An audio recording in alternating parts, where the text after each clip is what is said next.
ನಮಸ್ತೆ ನನ್ನ ಪ್ರಿಯ ವೀಕ್ಷಕರೇ, ನಮ್ಮ ಲಕ್ಷ ಚಾನಲ್ಗೆ ಸ್ವಾಗತ. ವೀಕ್ಷಕರೇ, ನಾನು ಒಂದು ಕಳೆದ ವಿಡಿಯೋದಲ್ಲಿ ಸವಾರಿ ಅಂತನ್ನೋದು ಹೇಳಿದ್ದೆ. ನಮ್ಮ ಮುಸ್ಲಿಂ ಬಾಂಧವರು, ಅದು ಮುಸ್ಲಿಂ ಬಾಂಧವರಿಗಿಂತ ಜಾಸ್ತಿ ನಮ್ಮ ಉತ್ತರ ಕರ್ನಾಟಕದ ಕನ್ನಡ ಜನ ಅದನ್ನು ಜಾಸ್ತಿ ಬಳಸ್ತಾರೆ. ಸವಾರಿ ಅಂತ ಹೇಳ್ತಾರೆ, ಮತ್ತು ಪಂಜ ಅಂತ ಹೇಳ್ತಾರೆ. ಅದನ್ನು ನಾನು ತೋರಿಸಿದ್ದೆ. ಅದು ಏನಕ್ಕೆ ತೋರಿಸಿದ್ದೆ ಅಂದರೆ, ಇಂಥದ್ದು ಒಂದು ಇದೆ, ಎಲ್ಲ ಕಡೆಯೂ ಇರುತ್ತೆ ಇದು ಅನ್ನೋ ಉದ್ದೇಶಕ್ಕೆ ನಾನು ತೋರಿಸಿದ್ದೆ. ಅದು ಯಾಕೆಂದರೆ ಅದು ಸಿಗ್ತಾ ಇಲ್ಲ. ಸಿಕ್ಕದೆ ಅಂತಂದರೆ ಅವರು ಈ ವರ್ಷ ಅದನ್ನು ಒಂದು ಆರ್ಡ್ರ್ ತೊಗೊಂಡ್ರೆ ಮುಂದಿನ ವರ್ಷವರೆಗೂ ಆಗುತ್ತಂತೆ. ಹಾಗಾಗಿ ಅವರು ಮತ್ತೆ ಫೋನ್ಗಳ್ನು ಕೂಡ ಅದನ್ನು ರಿಸೀವ್ ಮಾಡಲ್ಲ. ಯಾಕೆಂದರೆ ತಯಾರು ಮಾಡಬೇಕಾದ್ರೆ ಕೆಲವು ಮಂತ್ರಗಳು ಇದು ಮಾಡ್ತಿರ್ತಾರೆ. ಆ ಮಂತ್ರಗಳು ಕಟ್ಟಾಗ್ತವೆ ಅನ್ನೋ ಉದ್ದೇಶಕ್ಕೆ ಅದನ್ನು ಅವರು ಫೋನ್ಗಳನ್ನ ರಿಸೀವ್ ಮಾಡಲ್ಲ. ಯಾಕಾಗಿ ಅಂದರೆ ಸಾಕಷ್ಟು ಜನ, ವಿಪರೀತ ಜನ ನನಗೆ ನೀವು ಕಾಲ್ ಮಾಡ್ತಿರೋದ್ರಿಂದ ನನಗೆ ಮತ್ತಿದ್ರಲ್ಲಿ ಒಂದು ಬಾರಿ ಹೇಳೋಣ. ಯಾಕೆಂದರೆ ಅದು ಸಿಕ್ಕಿದಾಗ ನಾನು ಖಂಡಿತ ಅದ್ರ ಬಗ್ಗೆ ವಿಡಿಯೋ ಮಾಡ್ತೀನಿ. ಮತ್ತೆ ಮಾತಾಡಿದ್ದೀನಿ ಕೂಡ ಅವ್ರ ಹತ್ರ ನಾನು. ಇಲ್ಲ, ಭಾಳ ಜನ ಈ ಥರ ಕೇಳ್ತಾ ಇದ್ದಾರೆ, ತೊಂದರೆಲಿದ್ದಾರೆ, ದಯವಿಟ್ಟು ಅವ್ರಿಗೊಂದು ಸ್ವಲ್ಪ ಅವಕಾಶ ಮಾಡಿಕೊಡಿ, ಇಂಥದ್ದು ಮಾಡಿಕೊಡಿ ಅಂತ ನಾನು ಕೂಡ ಅವ್ರಿಗೆ ರಿಕ್ವೆಸ್ಟಾಗಿ ಕೇಳ್ಕೊಂಡಿದ್ದೀನಿ. ಖಂಡಿತ ಆ ಸಮಯ ಬಂದರೆ ನಾನು ಮಾಡಿಕೊಡ್ತೀವಿ. ಅಂದರೆ ಈಗ ಆರ್ಡ್ರ್ ಇರೋದ್ರಿಂದ ಈಗ ದಯವಿಟ್ಟು ಬೇಜಾರು ಮಾಡ್ಕೊಬೇಡಿ ಅಂತ ಕೂಡ ಹೇಳಿದ್ದಾರೆ. ಹಾಗಾಗಿ ಮತ್ತೆ ಅದರಲ್ಲೇ ಇನ್ನೂ ಕೆಲವೊಂದು ಬರುತ್ತೆ. ಇದು ಎಲ್ಲರೂ ಇದನ್ನು ಬಳಸ್ಕೋಬೋದು ಅಂಥದ್ದೊಂದು ರಿಕ್ವೆಸ್ಟ್ ಮಾಡಿ, ನಿಮ್ಮ ಒಂದು ಅಷ್ಟು ಜನ ನನ್ನ ಒಂದು ಫಾಲೋವರ್ ನೀವು ಕೇಳ್ತಿರೋದ್ರಿಂದ ಅವ್ರ ಹತ್ರ ರಿಕ್ವೆಸ್ಟ್ ಮಾಡಿ ನಾನು ಕೆಲವೊಂದು ವಸ್ತು ನಾನು ತರಿಸಿದ್ದೀನಿ. ಅದನ್ನು ಈಗ ನಿಮಗೆ ಹೇಳ್ತಾ ಇದ್ದೀನಿ. ಮತ್ತು ಪಂಜಗಳ ಬಗ್ಗೆ ದಯವಿಟ್ಟು ಯಾರು ಮತ್ತೆ ಅದು ಕೇಳಬೇಡಿ. ಆ ಥರ ಇದ್ದಾಗ ನಾನೇ ಖಂಡಿತ ಅದ್ರ ಬಗ್ಗೆ ವೀಡಿಯೋ ಮಾಡ್ತೀನಿ. ಸಿಗುತ್ತೆ, ಇವಾಗ ನೀವು ಕಾಲ್ ಮಾಡಿ ಅಂತ ಅಂದ್ಬಿಟ್ಟು ನಾನು ಅದನ್ನು ಹೇಳ್ತೀನಿ. ಆದರೆ ಈಗ ಅದಕ್ಕೆ ಸಂಬಂಧಪಟ್ಟಿದೆ ಕೆಲವೊಂದು ನೋಡೋಣ. ಯಾಕಂದರೆ ಈಗ ನೀವು ನೋಡ್ತಿರ್ಬೋದು, ಒಳಗಡೆ ನೋಡಿ ಅಕ್ಷರಗಳಿದೆ, ನೋಡ್ತಾ ಇದ್ದೀರಲ್ವ?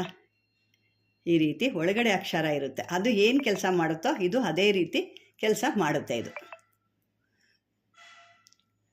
ಇದು ನೋಡಿ, ಇದನ್ನು ಖಡ್ಗ ಅಂತ ಹೇಳ್ತಾರೆ. ಯಾರಿಗೆ ಇದನ್ನು ಫಸ್ಟು ಹೇಳ್ತೀನಿ, ನಂತರ ಇದು ಏನು ವಿಷಯ ಏನಕ್ಕೆ ಬರುತ್ತೆ. ಇದು ಪೂರ್ತಿ ಒಳಗಡೆಯಿಂದ ಬರುವಂಥ ಚಕ್ರ, ಅವರು ಒಂದು ಬೀಜ ಮಂತ್ರಗಳು, ಅವೆಲ್ಲ ಪೂರ್ತಿ ಬೀಜ ಮಂತ್ರಗಳಿದೆ. ಕಾಣಿಸ್ತಾ ಇದೆ ಈಗ ಸ್ವಲ್ಪ ಅನಿಸುತ್ತೆ. ಇವೆಲ್ಲ ಬೀಜ ಮಂತ್ರಗಳು. ಇದು ಅಡ್ಜಸ್ಟೇಬಲ್, ಹೆಂಗಾರು ನೀವು ಸ್ವಲ್ಪ ದೊಡ್ಡದಾಗಿ ಚಿಕ್ಕದಾಗಿ ನೋಡಿ, ಅಕ್ಷರ ಕಾಣ್ತಾ ಇದೆ ಈಗ ನೋಡಿ, ಕಾಣ್ತಾ ಇದೆಯಲ್ಲ? ಯಾಕೆ ಪೂರ್ತಿ ಅದನ್ನು ಕವರ್ ಮಾಡಲಿಕ್ಕೆ ಕಷ್ಟ ಇರುತ್ತೆ. ಬಳೆ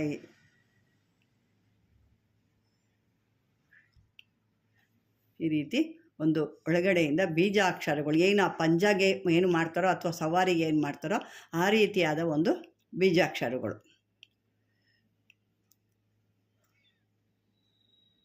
ಇದು ಕೆಲವ್ರಿಗೆ ಗೊತ್ತಿರುತ್ತೆ ಅಂಥವ್ರಿಗೆ. ಇದು ನಾವು ಅಂತೂ ಓದಲಿಕ್ಕಂತೂ ಎಲ್ಲ ಆಗಲ್ಲ. ಇದು ಬೀಜಾಕ್ಷರ ಅನ್ನೋದು ಮಾತ್ರ ಗೊತ್ತಾಗುತ್ತೆ.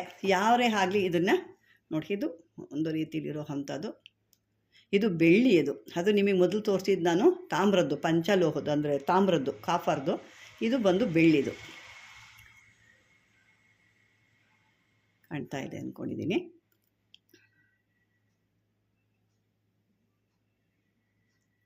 ನೋಡ್ರಲ್ಲ ವೀಕ್ಷಕರೇ, ಇದು ಈ ರೀತಿ ಯಾರು ಬರ್ತಾ ಇದೆ ಆಲ್ರೆಡಿ ಇದು ನಾನು ಪಂಜಾಗಳು ಅಥವಾ ಸವಾರಿಯವ್ರಿಗೆ ಹೇಳ್ತಿಲ್ಲ, ಕನ್ನಡದವ್ರಿಗೂ ಈ ಎಲ್ಲಮ್ಮ ಅಥವಾ ಕರುಮಾರಿಯಮ್ಮ, ದೊಡ್ಡಮ್ಮ, ಚಿಕ್ಕಮ್ಮ ಅಥವಾ ಅಂಗಳ ಈ ರೀತಿ ಎಲ್ಲ ಸಾಕಷ್ಟು ದೇವ್ರಿಗೆ ಇಟ್ಕೊಂಡು ಎಲ್ಲಮ್ಮ ಈ ರೀತಿ ಎಲ್ಲ ಬರ್ತಾ ಇರುತ್ತೆ. ದಿಢೀರಾಗಿ ಅವ್ರು ನಿಂತೋಗ್ಬಿಡುತ್ತೆ.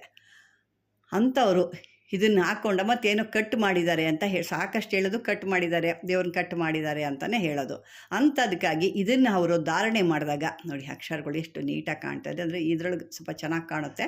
ಅದು ಸ್ವಲ್ಪ ಕಲ್ಲರು ತಾಮ್ರ ಅಲ್ವಾ, ಹಾಗಾಗಿ ಸ್ವಲ್ಪ ಆದರೂ ಅದೇ ಬಣ್ಣ ಇರೋದ್ರಿಂದ ಸ್ವಲ್ಪ ಕಾಣೋದು ಕಷ್ಟ. ಇದು ಪೂರ್ತಿಯಾಗಿ ಇರುತ್ತೆ. ಇದು ನೋಡಿ, ಇಲ್ಲಿ ತನಕ ಹಾಕ್ಕೊಳ್ತೀವಿ, ಅಲ್ಲಿ ತನಕನೂ ಇರುತ್ತೆ. ಬನ್ನಿ ಈಗ ಇದ್ರ ಬಗ್ಗೆ ನಾವು ತಿಳ್ಕೊಳ್ಳೋಣ. ಇದನ್ನು ಈ ಎಲ್ಲ ದೇವರು, ಯಾವ ದೇವ್ರು ಆಲ್ರೆಡಿ ಬರ್ತಿತ್ತು ಅಂದರೆ ಈಗಾಗಲೇ ಸ್ವಲ್ಪ ದಿವಸದಿಂದ ನಿಂತೋಗಿದೆ, ಏನೋ ಆವೇಶ ಆಗ್ತಿಲ್ಲ, ದೇವ್ರು ಬರ್ತಾ ಇಲ್ಲ, ಏನೋ ಕಟ್ ಮಾಡಿದ್ದಾರೆ, ನಮ್ಗೆ ಸಾಕಷ್ಟು ತೊಂದರೆಗಳು ಆಗ್ತಾ ಇದ್ದಾವೆ ಇದರಿಂದ ಅಂತ ಅನ್ನೋರಿಗೆ ಇದು ಈ ಬಳೆನ ಹಾಕ್ಕೋಬೇಕಾಗುತ್ತೆ. ಅಂದರೆ ಇದು ನಾನು ಹಾಕ್ಕೊಂಡು ತೋರಿಸ್ಬೋದಾಗಿತ್ತು, ಆದರೆ ಯಾಕೆಂದರೆ ಇದಕ್ಕೆಲ್ಲ ಶುದ್ಧಿ ಮಾಡಿ ಹಾಕ್ಕೋಬೇಕಾಗುತ್ತೆ. ಹಾಗಾಗಿ ನಾನು ಇನ್ನೂ ಹಾಕ್ಕೊಂಡಿಲ್ಲ. ಇದು ನನ್ನ ಓನ್ಗಾಗಿ, ನಮಗಾಗೆ ಇದನ್ನು ಮಾಡಿಸ್ಕೊಂಡಿರೋ ಅಂಥದ್ದು. ಇದು ಮತ್ತು ಇನ್ನೂ ಒಂದಿಬ್ಬರು ನನಗೆ ಅರ್ಜೆಂಟಾಗಿ ಏನಾದ್ರು ಮಾಡಿಕೊಡಿ ಅಂತ ಭಾಳ ಒಂದು ಹಿಂಸೆ ಕೊಟ್ಟರು. ಹಾಗಾಗಿ ಅವ್ರಿಗಾಗಿ ಈ ಸದ್ಯಕ್ಕೆ ಇದನ್ನು ತಾಮ್ರದಲ್ಲಿ ಮಾಡಿಸಿರುವಂಥದ್ದು ಮಾಡಿಸಿದ್ದೀನಿ ನಾನು. ನೋಡಿ, ಇದರಲ್ಲಿ ಕೂಡ ಅಕ್ಷರಗಳು ಚೆನ್ನಾಗಿ ಕಾಣಿಸುತ್ತೆ.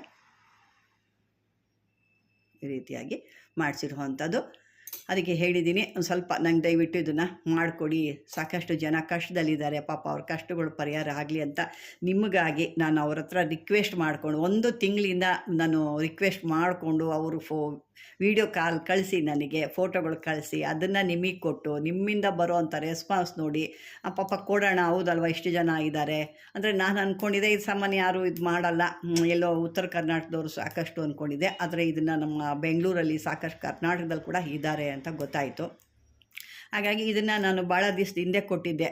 ಹಾಗಾಗಿ ಅವರು ಇಷ್ಟು ದಿನದಲ್ಲಿ ಇದನ್ನು ಕೊಟ್ಟಿದ್ದಾರೆ. ಹೆಚ್ಚು ಕಮ್ಮಿ ಇದು ಒಂದು 25 ದಿವಸ ಮೇಲೆ ಆಗಿದೆ ನಾನು ಆರ್ಡ್ರ್ ಕೊಟ್ಟವ್ರಿಗೆ. ಹಾಗಾಗಿ ಅವರು ಅದು ನಿನ್ನೆ ಬಂದಿದೆ, ನಿನ್ನೆ ನಾನು ಇರಲಿಲ್ಲ. ಹಾಗಾಗಿ ಅದು ಇವತ್ತು ನಾನು ತೊಗೊಂಡು ಅದು ನಾನು ಬೇರೆ ಏನೋ ಬಂದಿದೆ ಅಂದ್ಕೊಂಡಿದ್ದೆ. ಅದು ಇದು ಬಂದ ತಕ್ಷಣ ಭಾಳ ಖುಷಿ ಆಯಿತು. ಬಂದ ತಕ್ಷಣವೇ ನಿಮಗೆ ನಾನು ವಿಡಿಯೋ ಮಾಡಬೇಕು, ನಮ್ಮ ವೀಕ್ಷಕರಿಗೆ ಗೊತ್ತಾಗಬೇಕು ಇದನ್ನು. ಅದಕ್ಕೆ ಮತ್ತೆ ಹೇಳೋ ಅಂಥದ್ದಿತ್ತು, ಎಲ್ಲರೂ ಆ ಸವಾರಿ ಬೇಕು ಅಂತ ಕೇಳ್ತಾ ಇದ್ದೀರಾ, ಅದ್ರ ಬಗ್ಗೆ ಹೇಳೋದ್ರಿಂದ ಈ ಒಂದು ವಿಡಿಯೋ ನಾನು ಮಾಡಬೇಕಾಯ್ತು ಅರ್ಜೆಂಟಾಗೆ. ವೀಕ್ಷಕರೇ, ಈಗ ನೋಡಿ, ಇದಕ್ಕೆ ಬೇಕಾದಂಥವ್ರು ಮಾತ್ರ, ಅಂದರೆ ಇದು ಸಾಮಾನ್ಯ ಭಾಳ ದಿವಸ ಹಿಡಿಯುತ್ತೆ, ಆ ರೀತಿ ಒಂದು ಸಹನೆಯಾಗಿ ಕಾಯ್ತೀವಿ ಅನ್ನೋರಿದ್ದರೆ ಮಾತ್ರ ಇದನ್ನು ನೀವು ತಗೋಬೇಕಾಗುತ್ತೆ. ಅರ್ಜೆಂಟ್ ಇದೆ, ನಮಗೆ ಬೇಕು ಅಲ್ಲ ಅಂತಂದರೆ ದಯವಿಟ್ಟು ಯಾರು ಇದಕ್ಕೆ ಬೇಕು ಅಂತ ಕಾಲ್ ಕೂಡ ಮಾಡೋಕ್ಕೆ ಹೋಗಬೇಡಿ. ಇದು ಏಕೆ ನಾನೇ 1 ತಿಂಗಳಾಗಿದೆ, ಅದು ಎಷ್ಟು ರಿಕ್ವೆಸ್ಟ್ ಮಾಡಿ ಬೇಗ ಕಳಿಸಿ ಅಂತೆಲ್ಲ ಹೇಳಿ ಅವ್ರಿಗೇನೋ ಒಂದು ಎಲ್ಲ ಹೇಳಿ ಅವ್ರಿಗೆ ನಾನು ತರಿಸ್ಕೊಂಡಿರೋದ್ರಿಂದ ಇದೇ ನನಗೆ 1 ತಿಂಗಳಾಗಿದೆ. ಆ ರೀತಿ ಆಯಿತು, ಕಾಯ್ತೀವಿ ಅನ್ನೋರಿದ್ದರೆ ಇದು ಬೆಳ್ಳಿಲಿ ಕೂಡ ಬರುತ್ತೆ, ತಾಮ್ರದಲ್ಲಿ ಬರುತ್ತೆ, 2ರಲ್ಲಿ ಬರುತ್ತಂತೆ. ಈಗ ನಾನು ಬೆಳ್ಳಿಲಿ 1 ತರಿಸಿದ್ದೀನಿ, ತಾಮ್ರದಲ್ಲಿ 2 ತರಿಸಿದ್ದೀನಿ. ಹಾಗಾಗಿ ಇದು ಯಾವುದೇ ಮಾಟ ಮಂತ್ರ ಯಾವುದೇ ಇದ್ರು ತಿಳಿಸ್ಕೊಂಡು ಹೋಗೋದು ಅಂತ ಭೂತ ಪ್ರೇತಗಳು ಅಂತ ಕೂಡ ಇದರ ಹತ್ರ ಕೂಡ ಬರೋದಿಲ್ಲ, ಇರೋರ ಹತ್ರ ಕೂಡ ಸುಳಿಯೋದಿಲ್ಲ ಅಂತ ಹೇಳಿದ್ದಾರೆ. ಮತ್ತು ಇದು ಇನ್ನೊಂದು ಏನಪ್ಪ ಅಂದರೆ, ಇದು ಹಾಕಿದ ತಕ್ಷಣ ದೇವ್ರು ಬಂದ್ಬಿಡುತ್ತೆ ಅನ್ನೋದಲ್ಲ. ಆಲ್ರೆಡಿ ಬರ್ತಿರೋರಿಗೆ ನಿಂತಿದೆ, ಕಟ್ ಮಾಡಿದ್ದಾರೆ ಅಂದರೆ ಅದು ಬಂದ್ಬಿಡುತ್ತೆ. ಇಲ್ಲ ನಮಗೆ ಬರಬೇಕು, ಹೊಸ್ದಾಗಿ ಈಗ ಬರ್ತಾ ಇದ್ದೀವಿ ಅಂದರೆ ತಕ್ಷಣಕ್ಕೆ ಬರಲ್ಲ. ನೀವು ಹಾಕಿ ಎಷ್ಟೋ ದಿನ ಆದಮೇಲೆ ಇದು ನಿಮ್ಮ ದೇಹದಲ್ಲಿ ಆ ಒಂದು ಶಕ್ತಿ ಇದ್ದರೆ, ಆ ಒಂದು ಅವರು ಮೊದಲೇ ಹೇಳಿರ್ತಾರೆ ಇದರಲ್ಲಿ ಭಾಳ ಶುಭ್ರತೆ ಇರಬೇಕು, ಭಾಳ ಕಟ್ನಿಟ್ಟು ಅಂತ. ಅದಕ್ಕಾಗಿ ಅವರು ಅಲ್ಲಿಂದ ಇಲ್ಲಿ ಕೊರಿಯರ್ ಮಾಡಿದಿರೋದಕ್ಕೆ ಅವರು ಆ ಸವಾರಿಗಳನ್ನ ಪಂಜಾಗಳು ಅಂತ ಏನು ಹೇಳ್ತೀರಾ, ಆ ಕೊರಿಯರ್ ಮಾಡಲ್ಲ ನಾವು. ಯಾಕೆ ನಾವು ದೇವರು ಅನ್ನೋದು ಭಾಳಷ್ಟು ಒಂದು ಶಿಸ್ತಿನಿಂದ ಮಾಡಿರ್ತೀವಿ. ಕೊರಿಯರ್ ಅಂದರೆ ಭಾಳ ಅಲ್ಲಿ ಇಲ್ಲಿ ಹಾಕಿರ್ತಾರೆ ಅನ್ನೋದಕ್ಕೆ ಅವರು ಕೊಡ್ತಾ ಇಲ್ಲ ಅನ್ನೋದೊಂದು ಕಾರಣ ಕೂಡ ಗೊತ್ತಾಯ್ತು ನನಗೆ. ಆದರೆ ಇದನ್ನ ಏನೇನೋ ರಿಕ್ವೆಸ್ಟ್ ಮಾಡಿ ನಾನು ತರಿಸ್ಕೊಂಡು ಅದು 3 ಕಡೆಯಿಂದ ಬಂದಿದೆ. ಒಬ್ಬರು ಡೈರೆಕ್ಟ್ರಿಗೆ ಹೋಗಿ, ಅವರಿಂದ ಇನ್ನೊಂದು ಕೈಗೆ ಹೋಗಿ, ಈ ರೀತಿ ಭಾಳ ಕಷ್ಟಪಟ್ಟು ನಮ್ಮ ಒಂದು ವೀಕ್ಷಕರಿಗಾಗೆ ಇದನ್ನು ನಾನು ತರಿಸಿರೋದು. ಇದು ನಾನು ಮೊದಲೇ ಹೇಳ್ದಂಗೆ ನಿಂತಿರೋರ್ದಿದ್ದರೆ, ಅಂದರೆ ಹವೇಶ ಬಂದು ನಿಂತಿರೋರಾದರೆ ಇದಕ್ಕೆ ಇಂಪಾರ್ಟೆಂಟಾಗಿ ಮತ್ತೆ ಬರುತ್ತೆ. ಇಲ್ಲ ನಮ್ಗೆ ಹೊಸ್ದಾಗಿ ಬರಬೇಕು ಇದನ್ನು ಹಾಕ್ಕೊಂಡು ಅಂದರೆ ಖಂಡಿತ ಹಾಕಿದ ತಕ್ಷಣ ಇದು ಬರೋದಿಲ್ಲ. ಮತ್ತು ಅದ್ರ ಬಗ್ಗೆ ಮತ್ತೆ ಯಾರೋ ಕಮೆಂಟ್ ಕೇಳಕ್ಕೆ ಹೋಗಬೇಡಿ. ಮತ್ತು ಹಾಕಿದ ತಕ್ಷಣ ಬರುತ್ತಾ ಹೋಗುತ್ತಾ, ನಾವು ಬರಬೇಕು ಇದು ಅದೆಲ್ಲ ಇಲ್ಲ. ಇದು ನಿಮ್ಮಲ್ಲಿ ಆ ಭಕ್ತಿ ಇದ್ದು ಅಂದರೆ ಖಂಡಿತ ಬರುತ್ತೆ. ಅಂದರೆ ತಕ್ಷಣಕ್ಕೆಲ್ಲ ಬರೋ ಅಂಥದ್ದಲ್ಲ, ನಿಧಾನವಾಗಿ ನಿಮ್ಮ ಒಂದು ಶಕ್ತಿ ಏನಿದೆ, ಏನು ನೀವು ಶ್ರದ್ಧಾಭಕ್ತಿಯಿಂದ ಪೂಜೆ ಮಾಡಿ ಎಷ್ಟು ಇದು ಮಾಡ್ತೀರೋ ಆ ರೀತಿಲಿ ಬರುತ್ತೆ ಇದು. ಆಗ ಬೇರೆಯವ್ರಿಗಂತೂ ಬರುತ್ತೆ. ಮತ್ತು ಇದನ್ನು ಈ ಬೇರೆಯವ್ರು ಕೂಡ ಹಾಕೋಬೋದು. ಏನಕ್ಕೆ ಹಾಕೋಬೋದು ಅನ್ನೋದಿದ್ದರೆ, ಈ ಮಾಟ ಮಂತ್ರ ತಂತ್ರಗಳಿಂದ ಭಾಳ ನೊಂದಿದ್ದೀವಿ, ನಮಗೆ ಶತ್ರುಗಳು ಜಾಸ್ತಿ ಇದ್ದಾರೆ, ನಮಗೆ ಮಾಟ ಮಂತ್ರ ಮಾಡ್ತಾಯಿದ್ದಾರೆ, ನಮ್ಮನ್ನು ಸಾಯಿಸಬೇಕು ಅಂತ ಮಾಡ್ತಾಯಿದ್ದಾರೆ, ಮತ್ತು ಮನೆಗಳ ಹತ್ರ ಎಲ್ಲ ತೊಂದರೆಗಳು ಮಾಡ್ತಾಯಿದ್ದಾರೆ ಅಂದಾಗ ಇದನ್ನು ಹಾಕ್ಕೊಂಡಾಗ ಯಾವ ಮಾಟ ಮಂತ್ರ ತಂತ್ರ ದುಷ್ಟ ಶಕ್ತಿಗಳು ಕೂಡ ಇದರ ಹತ್ರ ಬರೋದಿಲ್ಲ. ಇನ್ನೊಂದು, ಈ ಯಾವ ವ್ಯಕ್ತಿ ಇದನ್ನು ಕೈಯಲ್ಲಿ ಧಾರಣೆ ಮಾಡಿರ್ತಾರೋ ಅವ್ರ ಅಕ್ಕಪಕ್ಕ ಕೂಡ ಅದು ಸುಳಿಯೋದಿಲ್ವ, ಅವ್ರ ಪಕ್ಕದಲ್ಲಿ ಇರೋರು ಕೂಡ ಏನಾದ್ರು ಇತ್ತು ಅಂದರೆ ಅವ್ರಿಗೆ ಕೂಡ ಬಿಟ್ಟೋಗುತ್ತಂತೆ. ಇದು ಅಷ್ಟು ಅದ್ಭುತವಾಗಿದೆ ಇದು. ಯಾಕೆಂದರೆ ಎಲ್ಲ ಒಂದು ಬೀಜಾಕ್ಷರದಲ್ಲಿ ಅವರು ಭಾಳ ಶುದ್ಧತೆಯಿಂದ ಬರೆದಿರೋದ್ರಿಂದ ಇದು ಅಷ್ಟು ಅದ್ಭುತವಾಗಿ ಕೆಲಸ ಮಾಡುತ್ತೆ ಅಂತ ಹೇಳಿದರು. ನನಗೂ ಇದು ನೋಡಿ ಭಾಳನೇ ಇಷ್ಟ ಆಯಿತು. ಹಾಗಾಗಿ ನಾನು ಕೂಡ ಇದನ್ನು ತರಿಸಿದ್ದೀನಿ. ಇದನ್ನು ಬೇಕು ಅಂದವ್ರು ಬೇಕಾದರೆ ನೀವು ಕಾಲ್ ಮಾಡಿ ಹೇಳ್ಬೋದು. ಆದರೆ ಈ ರೀತಿ ನಾನು ಮೊದಲೇ ಹೇಳ್ದಂಥದ್ದಿದ್ದರೆ ಮಾತ್ರ ಕಾಲ್ ಮಾಡಿ. ಇಲ್ಲಾಂದರೆ ಸುಮ್ಮನೆ ನಮಗೂ ಬೇಕು, ನಮಗೂ ದೇವ್ರು ಬರಬೇಕು, ನಮಗೆ ನಿಂತು ಅದೆಲ್ಲ ಕೇಳಕ್ಕೆ ಹೋಗಬೇಡಿ. ನಾನು ಏನು ಹೇಳಿದೆ ಅಷ್ಟು ಮಾತ್ರ ಇಲ್ಲಿ ನಡೆಯೋ ಅಂಥದ್ದು. ಸುಮ್ಮನೆ ಫೋನ್ ಮಾಡಿ ಅದೆಲ್ಲಿ ಸಿಗುತ್ತೆ, ಕಾಂಟ್ಯಾಕ್ಟ್ ಮಾಡಿಸಿ, ಅದು ಮಾಡಿಸಿ ಇದು ಮಾಡಿಸಿ ಅಂದರೆ ಆಗೋದಿಲ್ಲ. ಯಾಕೆಂದರೆ ಅವ್ರ ಕಾಂಟ್ಯಾಕ್ಟ್ ಅವ್ರ ಫೋನ್ಗಳೇ ರಿಸೀವ್ ಮಾಡಲ್ಲ, ಫೋನೇ ಇಟ್ಕೊಂಡಿಲ್ಲ ಅವರು. ಯಾಕೆಂದರೆ ಅವರು ನಾನು ಮೊದಲೇ ಹೇಳ್ದಂಗೆ ಅವರು ಅದು ತಯಾರು ಮಾಡ್ಬೇಕಾದ್ರೆ ಆ ಬೀಜಾಕ್ಷರಗಳನ್ನ ಮಂತ್ರಗಳನ್ನ ಕೆತ್ತುತ್ತಾ ಇರ್ತಾರೆ ಅವ್ರು. ಯಾಕೆ ನಂಗೆ ವೀಡಿಯೋ ಎಲ್ಲ ಕಳಿಸಿದ್ದಾರೆ ಪಾಪ. ಆ ರೀತಿ ಆದಾಗ ಆ ಮಂತ್ರಗಳು ಅವ್ರಿಗೆ ಕಟ್ ಆಗುತ್ತಂತೆ. ಹಾಗಾಗಿ ಅವರು ಅದನ್ನು ಯಾವುದೇ ರೀತಿ ಫೋನ್ಗಳು ಯೂಸ್ ಮಾಡೋದಿಲ್ಲ. ಇದನ್ನು ಇಲ್ಲಿ ನಾವೇ ಅಲ್ಲಿ ಹೋಗಿ ನಾವು ಮಾಡ್ಬೇಕಾದ್ರೆ ನಮಗೆ ಕೂಡ ಅವ್ರು ಇನ್ನೂ ಕಾಂಟ್ಯಾಕ್ಟ್ ಆಗಿಲ್ಲ. ಅದರಿಂದ ಸಾಕಷ್ಟು ಜನ ನಾನು ರಿಕ್ವೆಸ್ಟಾಗಿ ಕೇಳ್ಕೊಳ್ತಾ ಇದ್ದೀನಿ. ಸುಮ್ಮನೆ ಅದ್ರ ಬಗ್ಗೆ ನನಗೆ ಕೊಡಿಸಿ ಅಂದರೆ ಹಾಗಲ್ಲ. ಆ ಥರ ಏನಾದರೂ ಅವರು ಮನಸ್ಸು ಮಾಡಿ ನನಗೆ ಆಯಿತು ನಾನು ಕೊಡೋಕೆ ರೆಡಿ ಇದ್ದೀನಿ ಅಂದರೆ ನಾನು ಬೇಕಾದ್ರೆ ವ್ಯವಸ್ಥೆ ಮಾಡ್ತೀನಿ ಮುಂದಕ್ಕೆ. ಈಗ ಇದರಲ್ಲಿ ಏನಾದರೂ ನಿಮಗೆ ವ್ಯವಸ್ಥೆ ಇತ್ತು ಅಂದರೆ ಇದು ಕೂಡ ಭಾಳ ಲೇಟ್ ಆಗುತ್ತೆ. ಆ ಥರದ ಇರೋರು ಮಾತ್ರ ಇದಕ್ಕೆ ಕಾಂಟ್ಯಾಕ್ಟ್ ಮಾಡಿ. ಬೇರೆಯವರೆಲ್ಲ ಸುಮ್ಮನೆ ಏನೋ ಕತೆ ಹೇಳಿ ಅದು ಬರುತ್ತಾ ಇದು ಸಿಗುತ್ತಾ ಅದು ಬರುತ್ತಾ ಇದು ಹೋಗ್ಬಿಡುತ್ತಾ ಅದೆಲ್ಲ ಕೇಳಕ್ಕೆ ಹೋಗಬೇಡಿ ಅಂತ ಹೇಳ್ತಾ, ವೀಕ್ಷಕರೇ, ಇದು ನಿಜವಾಗ್ಲೂ ಇವತ್ತು ಎಷ್ಟು ಖುಷಿಯಾಗಿದೆ ನನಗೆ ಅಂದರೆ, ಅಷ್ಟು ಖುಷಿಯಾಗಿ ಏನೋ ಒಂದು ಹೊಸದು ನಾನು ತೋರಿಸ್ಬೇಕು, ನಮ್ಮ ವೀಕ್ಷಕರಿಗೆ ಗೊತ್ತಿಲ್ಲದಿರೋ ವಿಷಯಗಳನ್ನ ತಿಳಿಸ್ಬೇಕು ಅನ್ನೋದೇ ನನ್ನ ಒಂದು ಉದ್ದೇಶ. ಅದರಿಂದ ಏನು ಶಕ್ತಿ ಇದೆ, ಏನು ಪಡ್ಕೊಳ್ತಾರೆ ಅನ್ನೋದು ಕೂಡ ಒಂದು ಉದ್ದೇಶ ಇದೆ. ಅದಕ್ಕಾಗಿ ಇಷ್ಟು ಕಷ್ಟಪಟ್ಟು ಇದನ್ನು ನಾನು ತರಿಸಿದ್ದೀನಿ. ಈ ಒಂದು ವಿಡಿಯೋ ನಿಮ್ಗೆ 100% ಇಷ್ಟ ಆಗಿದೆ ಅಂದ್ಕೊಳ್ತೀನಿ. ಯಾಕೆಂದರೆ ಸರ್ವ ರೋಗಕ್ಕೂ ಸರಾಯಿ ಮದ್ದು ಅನ್ನಂಗೆ ಈ ಸರ್ವಾಗಿ ಯಾವುದು ಭೂತ ಪ್ರೇತ ಪಿಶಾಚಿಗಳು ಯಾವುದೇ ಇರಲಿ, ಮಾಟ ಮಂತ್ರ ತಂತ್ರಗಳಿರಲಿ, ಯಾವುದೇ ಇದ್ರೂ ಈ ಒಂದು ಇದು ಶಕ್ತಿಯಿಂದ ಯಾವುದು ನಮ್ಮ ಹತ್ರ ಬರಲ್ಲ ಅಂದಾಗ ಯಾಕೆ ನಾವು ಪ್ರಯತ್ನ ಪಡಬಾರ್ದಲ್ವಾ?